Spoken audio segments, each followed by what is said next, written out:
میں یہاں پر ایک پیغام دینا چاہتا ہوں کہ جب آپ کوئی سانحہ دیکھتے ہیں یا کوئی آپ ایسی چیز دیکھتے ہیں جس میں اللہ کی طرف سے کوئی عذاب دیکھتے ہیں، زلزلہ آ گیا،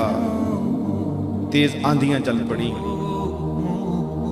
آگ کہیں مارکیٹ میں یا کسی گھر میں لگ جاتی ہے، تو اس وقت آپ نے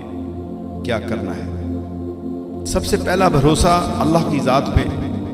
اور اس سے مدد طلب کرنی ہے اور تکبیر کو بلند کرنا ہے۔ آیت الکرسی جن کو آتی ہے وہ آیت الکرسی پڑھیں، جن کو تیسرا کلمہ آتا ہے وہ تیسرا کلمہ پڑھیں، کلمہ طیب پڑھیں، کلمہ شہادت پڑھیں، سورہ فاتحہ شریف پڑھیں، بسم اللہ الذی لا یضر مع اسمہ شیء فی الارض ولا فی السماء والسمیع العلیم، یہ دعا پڑھیں، لا حول ولا قوت الا باللہ کا ورد کریں، یا اللہ یا سلام، اسی طرح اللہ اکبر پڑھیں، تو انشاءاللہ تعالی غائبانہ مدد ملے گی۔